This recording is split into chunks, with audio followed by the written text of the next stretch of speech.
Welcome to the show that looks at truth, fiction, and reality with a smirk.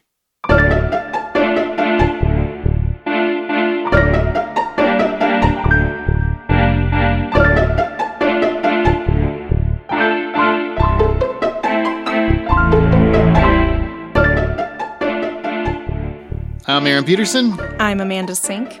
And I'm Zach Parkerson. And welcome to Smirk. Each week, one of our hosts introduces an original story, which we then use as a springboard for spirited discussion on whatever the moral or theme of that story was.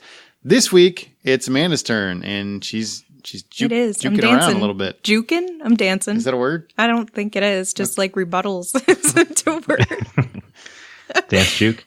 Give us a little teaser. What's your story this week? You always ask me for hints as if I can give you a whole lot. I think create an atmosphere. People are really going to resonate with this story. It's a very reality-based story, and that's like not Kardashians? No. Back that train up. That's what reality-based means. Get back. It's wrestling? real world situation. That like MTV. Wrong. Okay, well... They had a whole show called Real World. How could he be wrong? I mean, it's a reality show, and it's called Real World. It feels like it would resonate. Yeah, except for the whole, scripted part. So really, you suck at teases is what I'm getting out of I'm really bad at this. Yeah, you keep asking her every time. And I'm always terrible. And then she keeps going I don't really have one. And then you just, make fun of her for 2 minutes. Yep. That's exactly what happens at the beginning of my story, Zach. Thank you. Yeah. You know what, though? Smirk's a treat. Yeah, I like it. I think this is fun. It's like a frosted brownie. Make fun of you for 2 minutes. Wait, what? He said it's a treat. Like a frosted brownie. Anyway, cream cheese frosted cinnamon rolls. I just wanted everybody to know that's the treat of choice. Hey, that's a pretty good treat. Aaron, weigh in real quick before we get to the story. Rice Krispies. Really? That's my very classic. With sprinkles? No. Or no sprinkles? I don't need to jazz it up. Just give me a Rice Krispie treat. I could imagine you curling up as a wee little lad watching Indiana Jones eating on a Rice Krispie treat. With his hat on? That would be great if we had the money for Rice Krispies. Instead, we just had a tray of butter. You ate one Rice Krispie a day. That was your treat. Basically. Just like one little kernel. Just the one little thing. Breakfast, lunch, and dinner. Except when I was that age, Zach, I probably would have ate the whole pan if I had it. Because I was a big kid. I was just like, nom, nom, nom, nom, nom. I respect that. A stick of butter. Stick of butter. That's right. I don't break it into tablespoons. All right, Amanda, we've made fun of you enough. Are you ready to tell your story? I am. All right, let's do this. Let's do it. Not sexually. No, it kind of sounded a little sexual. Wow, that was very uncomfortable. It's going to be a sexy story again, like the pillow fight one? No. This is the least sexy story that I could possibly tell you guys. Why the hell do we care now? I'll be the judge of that. I'll walk away. I don't even want to hear it anymore.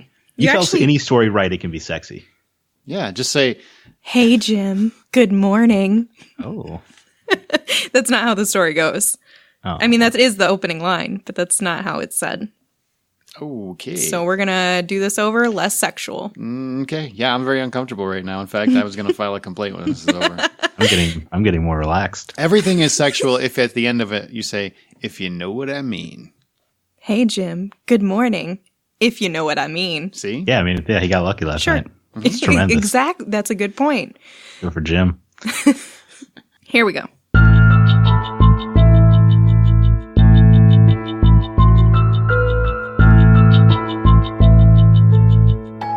Hey, Jim, good morning. How's the family? Jim's boss, Lucy, asks him Monday morning. Oh, they're good. We're just trying to get some things taken care of before the big day. Jim's 5-year work anniversary is approaching, only 2 more days. He's got 2 kids and a soon-to-be wife, so he's hoping for a raise to take care of some of these wedding and spawn bills. His review will take place on his anniversary day, and he's been working hard the past couple of weeks to boost the appeal. He's been coming in every day on time, getting ahead of his work, and smiling at everyone. His coworkers aren't buying his act, they call it, as they gossip about his hit-or-miss work ethic for the other 50 weeks of the year. I can't believe Lucy buys this crap. He comes in late at least 2 days a week, he doesn't do his work, and we get stuck with it. And someone in his house is sick 2 or 3 times a month on average, so he's calling in. Jamie says to her colleague Jill about Jim. I know, it's hard that we're having to take on this extra work, but we don't have kids, so we don't get it, Jill responds. Yeah, we don't get the excuses all right, Jamie quickly rebukes.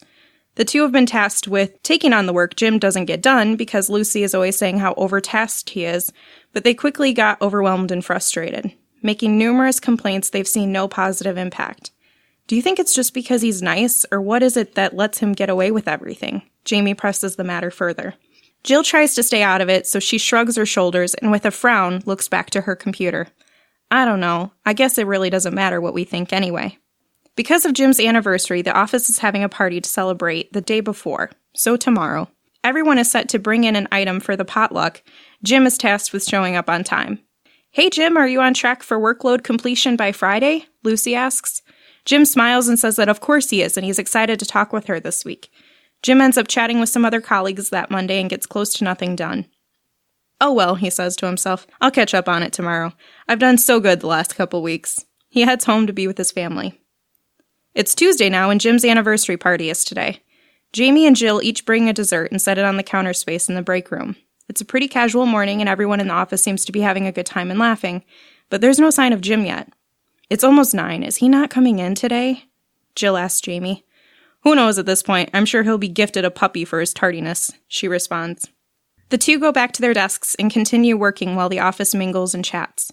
Jim finally walks in around 9:30 and the office cheers and blows their noisemakers like it's a New Year's party. Jim laughs and smiles, greeting each individual person, making special contact with Lucy. The office goes along with their celebrations and snacks on the food that day, treating it like a Friday. Lucy then approaches Jill and Jamie after lunch and asks if they wouldn't mind helping Jim get caught up. He's had a busy day and we really need to get these invoices sent out. Do you mind helping out? Jill responds quickly, sure, whatever you need. The intense side-eye from Jamie nearly scorches her. Are you kidding me? The two end up working late getting things caught up for the next day so they don't have to come in Friday. If everyone's work is caught up by the second Friday of each pay period, they get to take a personal day or work from home. The next day, Jim heads into Lucy's office, 8 a.m. sharp. The two sit down and begin discussing his future, how things are going, and his current salary. Jamie and Jill can overhear the laughter and chatter, but don't know what the conversation is.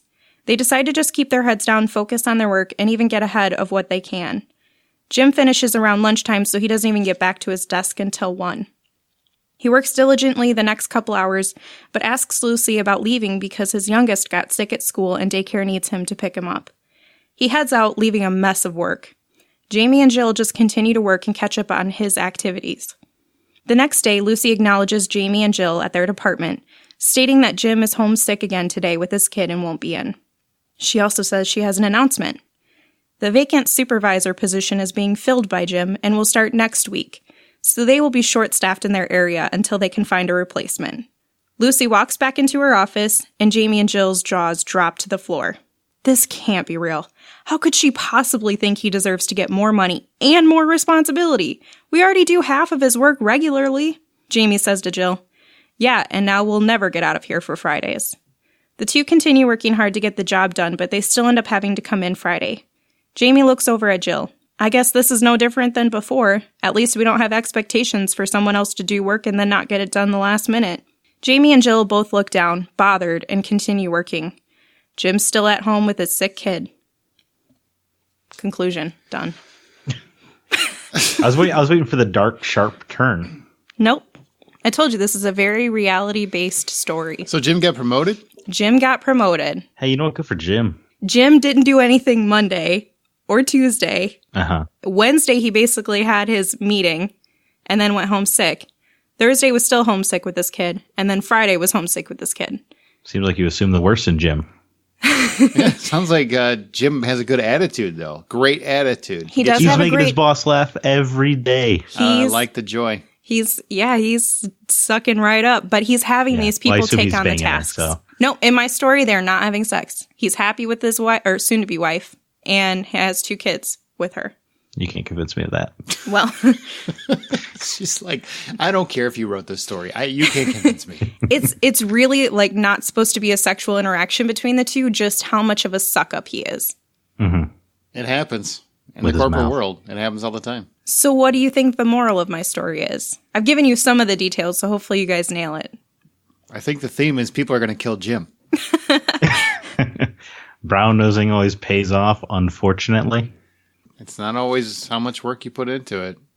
It's who you know. Yeah, it is who you know. That is true, but that's not the moral. Okay, what's the moral? The world is an unfair place, but you have to learn to make adjustments with each unexpected turn. That's fair. Like punching Jim. I mean, that is an adjustment. We're all kind of jumping on Jim's the hate wagon there a little bit, but pump the brakes because Jim's kind of playing the system correctly. I didn't hate on Jim. I said he was banging his boss. If that's what he's got to do to get his kids fed, that's what he's got to do. So what do you guys think about... Something's wrong with What do you think about Jim and how Jamie and Jill should react at this point? Jamie and Jill are toxic. Okay, they're kind of coming off as toxic personalities because the solution isn't to badmouth Jim in every corner. The solution is to do the same work you're doing, be the hard worker you are, but also be a positive work environment. Be infectious. Be the person people want to be around. I hate to say it, but that is the fact of corporate environment. So, Gotta kill him with kindness, you're saying? Yeah, to a degree, sure. do you feel like there's something more they could do, since they've already brought it up numerous times to their boss, that this is an issue, we're getting stuck with his work, you're giving us his work because you feel like he's overworked, but now we're taking on his job. He gets to like hang out and mingle and things like that. And while he has a great personality, these women feel in the story, they feel like they're basically getting the raw end of it, which is part of the world. And it's true. They are getting the raw end of it, and it's not right by any way, shape, or form. What do you think they should do to fix it? They need to confront Jim directly. Jim's walking all over him. You can't let that happen. Like in the parking lot with baseball bats, or how would you recommend like it? When you go to the lunchroom and he's over there eating his Chipotle burrito bowl, Jamie and Jill got to go over there, sit down. They're nice big burritos. Make a statement. And with the burrito, I got a burrito. I think it says all I need to say. Yeah, my work is wrapped up in this burrito. I'm here with the actual food. Because people like this do exist in every work environment, especially the using your kids as an excuse thing. And I can distinctly remember talking to a coworker inside of a McDonald's one time. We were just complaining, or he was worried about this woman we worked with because she had always left to deal with her kids and stuff. And I just remember losing it and just like yelling in the McDonald's, "The kid is always fine." Well, what about the one time it's not fine? Like some people have sick kids. I mean, you do have to take, and there's definitely, they shouldn't be penalized. At a certain point, you burn your bridge, though. What's that? At a certain point, you burn that bridge. You use up that excuse if you're doing it. If your kid is sick twice a week, every week.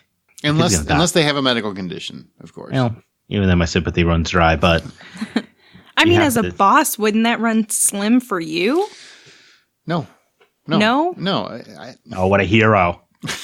You have to look at it from I value family very much. So I think if you're a boss, if you're an employer, that sort of thing, you hire people because they do good work, but you also respect that they have families. Now, if they're faking that their kid is sick, if the kid's not actually sick, hey, that's something completely different. But if their child is ill in some way, shape, or form, or they have an illness, or they have a condition of any kind, that's far more important than a job. I'm sorry.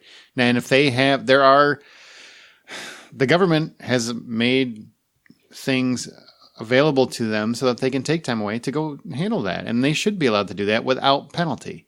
And I believe that. I don't think there's anything wrong with that. Now, does it affect other people? Absolutely.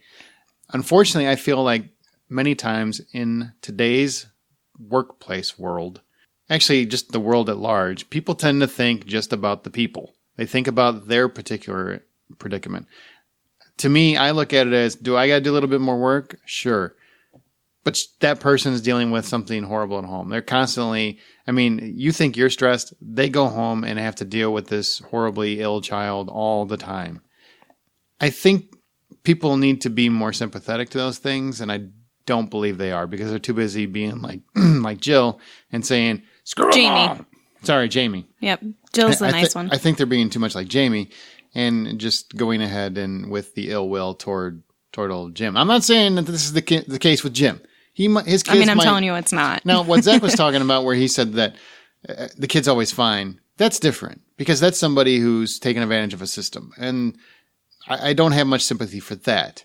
But I do have sympathy for someone that has a child at home that has illnesses or has a condition or anything like that. Because I do feel like there are parents that are doing the very best they can and they have great work ethics. They just don't have 48 hours in every day to handle all this stuff. They have to handle that child.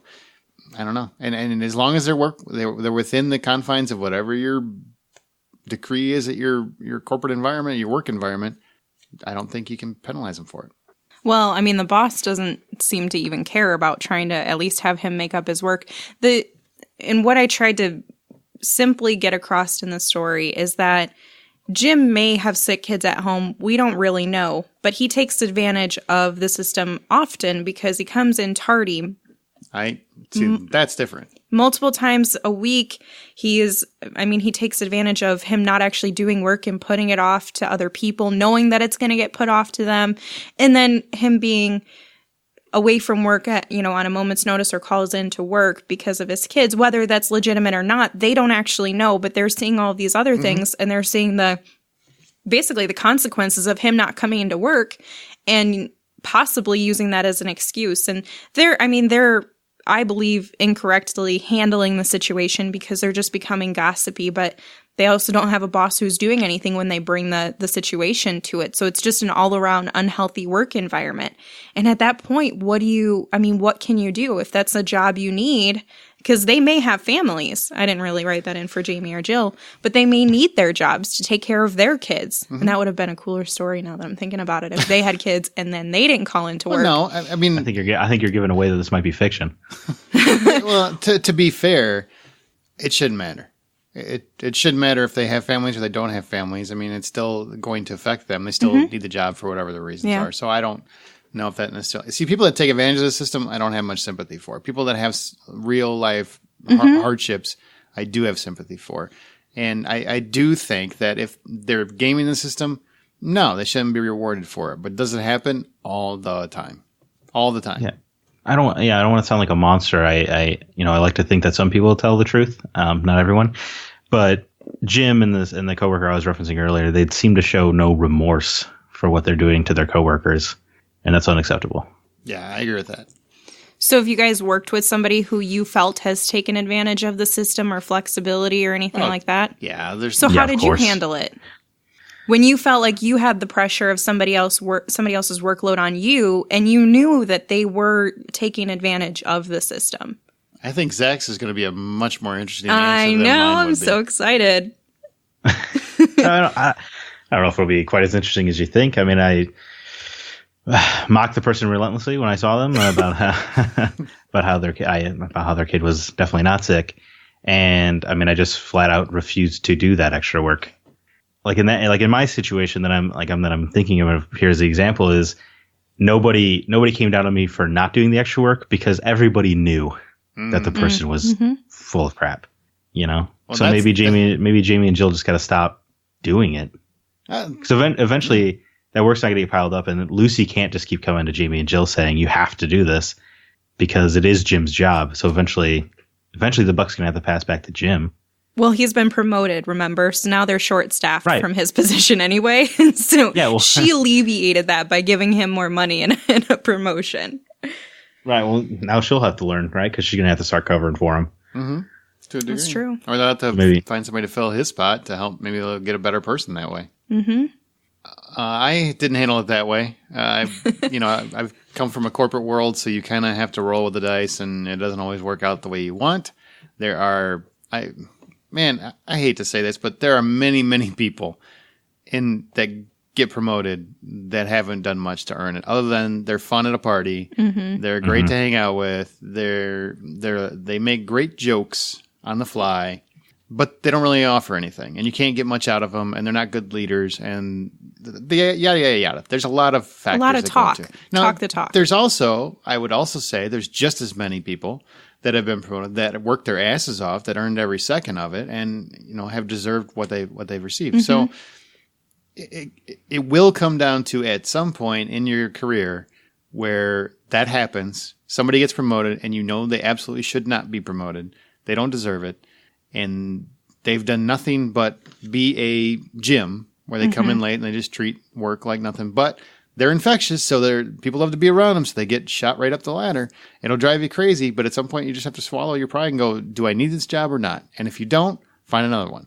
Mm-hmm. If you do need the job, you're going to have to suck it up and deal with it. There's not much you can do. Being bitter is just going to make you miserable. Why should you be miserable because Jim's shooting up the ladder? You can't change that. That's true. That's a good point. You can. But you can't, because what happens is people always think, and this is a fact, people always think when they're being catty and bitter and everything else, nobody else notices. This is just between me, who was it, Jack and Jill and whatever. Jamie and Jill. Jamie and Jill. You use a lot of J names. It's very confusing. Yeah, that is my fault. Sorry. Every J name. So, people think, oh, it's just going to stay with us. That never, ever just stays with them. People always notice when you're being those people, those personalities are being catty and they're trolling, basically. I mean, they're just basically work trolls. And what happens is eventually people do catch on to that and they won't go anywhere because even though they're justified in their opinion and working hard and working hard, even though they're doing those things, they're toxic. People see them as toxic personalities because they're always negative to a degree. So you have to keep a positive attitude. You have to keep a positive atmosphere, even when it sucks. Go home and complain about it all you want. I absolutely understand that. But we've all been in a position where you have to suck it up if you want your job. And unfortunately, that's the way of the world. Is it right? No, but it's a fact. Yeah, no, I'm with you. At a job that I used to have, I worked with a girl who everyone down to HR knew that she was finding a loophole in the system because she would reserve her call-in days because you had days so many days in a row that you were allowed to call in, and she would use it at the end of the year for the holidays. And she worked it so well that she got paid for the holidays and also was off for all of them. And I don't. Good for her. It's the system. She found the loopholes and she did it for 3 years before she ended up getting fired.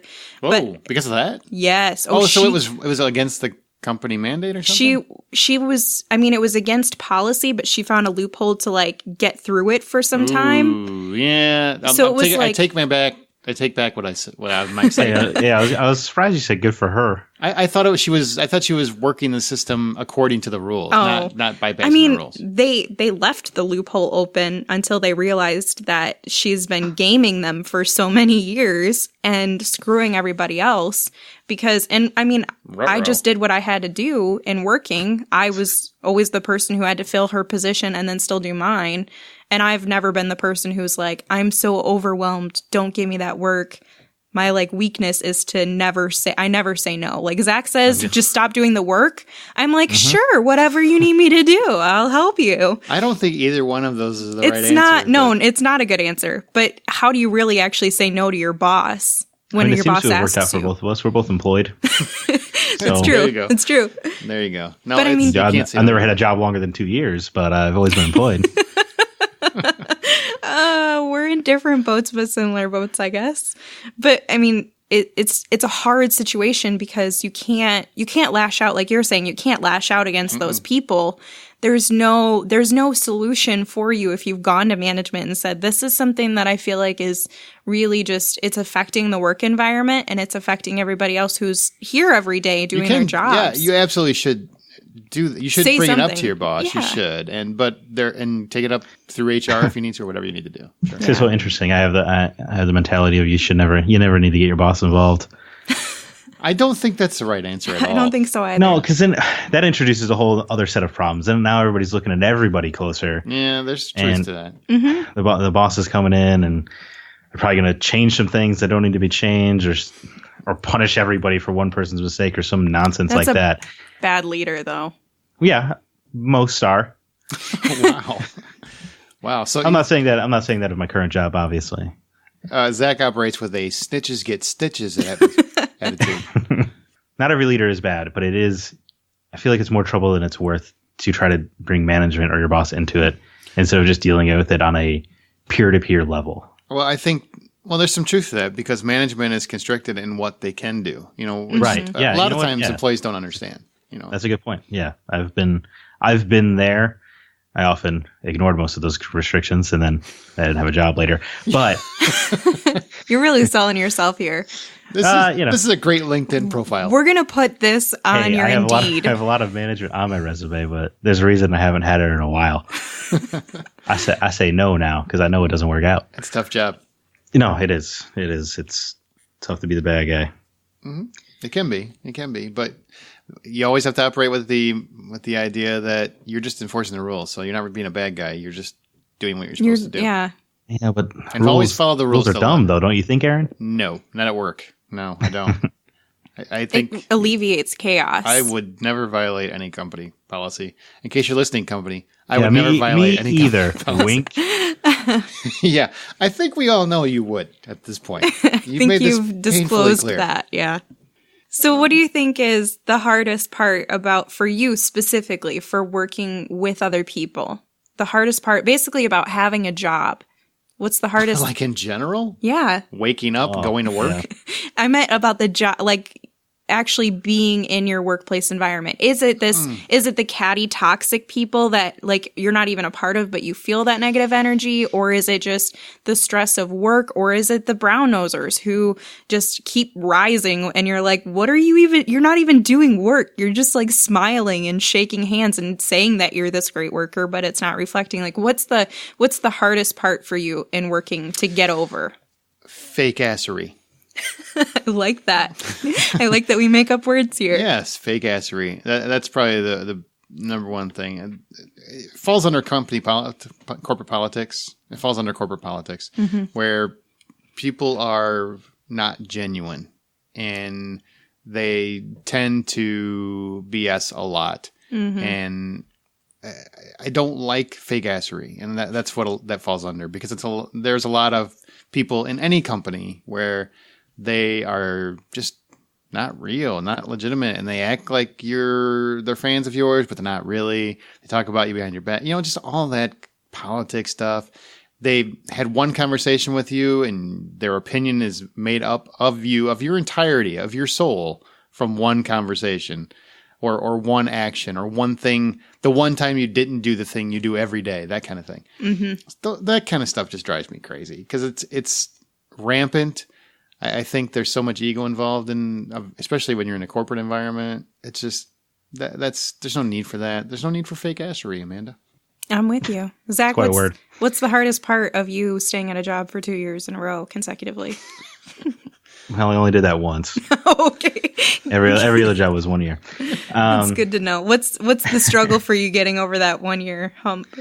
You know what? Honestly, it was all those 1 year jobs were all, as Aaron said, they were all corporate jobs. So you had to deal with that environment, and there's like that weird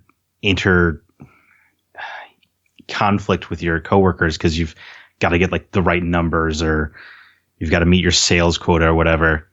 Luckily, being in the service industry now, you're kind of granted a boon in that the customers are the bad guy because they all suck.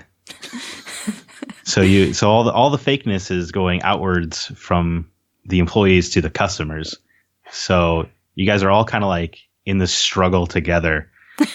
So a battle against the customers. It really feels like you survive every day. That's depressing. So I mean, I guess right now the hardest part of the job is just having to deal with customers because they all create a job for you. Yeah, well, they all try to sit down 10 minutes to close or something. That happens. I can't say that I haven't done that before, so I apologize. I remember your story. Oh my gosh, it was not. That was not the same thing. Or you berate your waiter because your order got messed up, even though it's probably not his fault. Isn't it their job to check it though before they bring it out? I'm with Zach 100%. Even if they made a mistake, people make mistakes. It drives me crazy when people get irate. I don't think you should be mad at them, but I think you should still be able to say something. I just don't think you should be mad at them because things happen. Well, we'll get on this on a different episode. Right. Somebody must berate their waiter when they get the No, I'm very nice to them, but that's what I heard. That's what they all say. I will, like, if it has onions on it, I'll say, "Oh, I'm sorry. I had ordered this without onions, but there's onions." I'll look at you and say, "No, then." Yeah, and you know what happens? Sometimes you didn't. Right. No, I always say no onions. People always think they say always say, but they don't. Nobody always does anything. It's part of my language.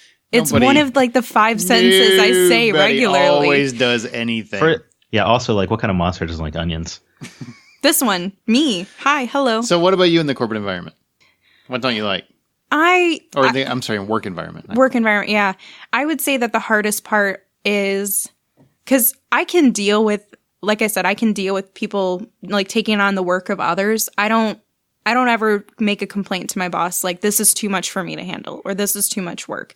My problem comes with people who pretend like they're doing their job and they're so efficient and they're like, look at me. They're so efficient at pretending. I'm so good at my job, or like, I'm doing so much around here. And you're like, but like, I'm doing your job and I don't make a single sentence about it. I just do it because it's part of my job, even though it's not part of my job. I'm seeing a connection, Zach. No. Well, this is, like I said, I gave you that connection before. So that was part of my inspiration, was something from that. Gotcha. But I mean, that's a hard part, because a leader is supposed to kind of navigate that and deviate from allowing colleagues to take advantage of each other. And it's hard. To a certain extent. There's so much personality involved with trying to manage people that there's some things you can do, many things you can't do. Yeah. And sometimes people are just going to be people, and you don't even know that there's a problem until someone actually comes in and tells you there's a problem. And just because they say there's a problem doesn't mean that you can illustrate there's a problem. So there's a lot of factors involved to that. I agree. That's why you don't get your boss involved. What's the point? That's why. Gosh. Parking lot. No. But they can't ever. That's not what I'm saying, Aaron. They can't ever monitor the issue if they don't know that it's there. You know what I mean? Right. No, I don't envy being in management at all. I'm just saying, you're all people. You should be able to talk to each other like people. I agree with that. Hopefully you can just resolve it, even if it has to get a little more confrontational than not. I mean, sometimes, honestly, all you need to do is say to a person, hey, look, man, I've been having to do so-and-so extra every day. Like, it's something that you're supposed to do, but like, I've been doing it, but it's starting to it's getting rough, man. And then you might just go, you know what? That's my bad. I have been skimping on that. I totally agree with him on this. Yeah. You should, just like snitches get stitches, you should try to approach the person before you go to your boss, I would think. Because then, if you go straight to your boss, you kind of come across, that starts an antagonizing relationship. Yeah, and it, not to jump straight to snitches and stitches, but it does kind of make you look like a tattletale. Like you're that kid in second grade who got the extra gold star.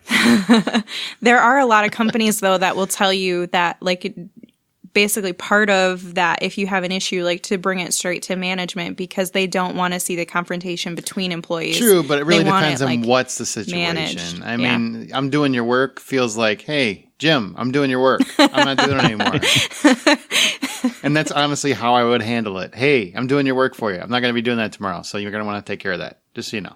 In the story, it's hard in the position that Jamie and Jill are in, because their boss is the one who's asking them to do it. Like, Jim knows that it's going to go on these people anyway, because somebody keeps doing his work magically. Like, who's this fairy or genie who's granting all these wishes? Well, he doesn't care. He got promoted. That's true. But now I get to make more people do my work. Yeah, now I look good when I make people do my work. But Lucy, the boss, she doesn't seem to empathize with understanding that she may be putting too much on her other employees. Hey, so it's a normal problem, I think, that everyone can resonate with on some level. Except for, unless you're Jim, then you're like, I don't understand why this is a problem. What are people talking about? Because there are people listening that are Jim. If you're listening and going, I don't recognize this, you're probably Jim. So what do you guys think? Do you think this is a true story, or do you think it's fiction? Even if the story is fiction, the story is truth. Do you know what I mean? What he said. I agree. Well, the story is fiction, but there's truth in this story. Yeah, it's fiction. Yeah. Well, yeah. Well, what's the name of the story? Unfair. All right. The moral was that the world is unfair, but you just got to make your own adjustments to the circumstances. All right, suck it up, buttercups. Let's get this Pretty much, yeah. Suck it up. Well, or stand up for yourself. Well, then suck it up. Stand up for yourself, do everything, follow company protocol, and then suck it up. Well, maybe not the company protocol part. Yeah, that's optional. I don't think it is. All right. Well, as our story goes, or as our show goes even, we will occasionally pick listener stories to read and discuss on Smirk. If you'd like the chance to have yours read, email to mystory@smirkpodcast.com. If you don't want to do that, if you don't feel like you want to contribute in that way, but you're a fan of the show, you can hop on over to Apple Podcasts and leave us a review and leave your interpretation of a story you heard on that review or something. Or a connection that you had to the story, something like that. There you go. Give us a story in the review section. That works. That helps the show, too. A story about our stories. There you go. I love to hear about myself. It's a story within a story. It's Inception. All right. Join the conversation by joining our Facebook group or follow us on Twitter at Smirk Podcast, and be sure to use the show's hashtag Smirk. Don't miss an episode. Be sure to subscribe to Smirk on your podcast app of choice and check out our website at smirkpodcast.com. I think we've all bonded here over our lack of wanting to do real work. We've learned a lot about each other in our work ethics, I think, too. Wouldn't you guys both just like to watch movies and get paid for that? Heck yeah. I did that when I worked at Blockbuster. You're Randall. I was. It was great. People come in, you get to talk movies all day, you get to watch movies, you get to put them away, you got screeners. It was a great job. That does sound beautiful. I miss Blockbuster. I'm going to just put GameStop on blast. It didn't work that way there, all right? You think it would? It didn't. Oh, okay. Boy, that was probably one of the jobs you had less than a year. Say. Yeah. All right, Amanda. I was a manager, though. Yeah, there you go. Take manager, baby. Take us out before you get sued. As you write your own life story, always remember to tell it with a smirk.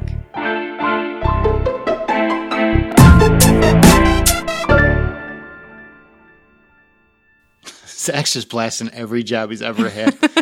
And then there's one time at Taco Bell. I just went in there quick for a chalupa. I didn't even work there, and I'm like, that Jim's a dick.